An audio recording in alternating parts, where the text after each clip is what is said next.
ng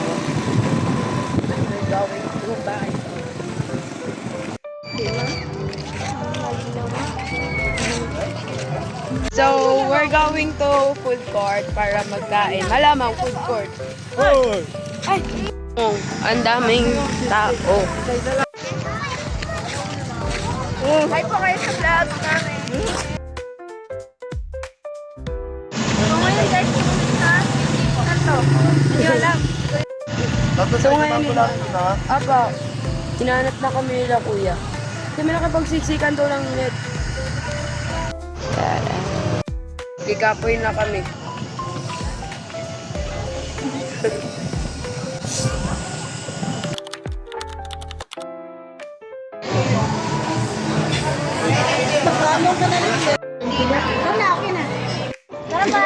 Agoy! Putok lang! Kawawa naman yan!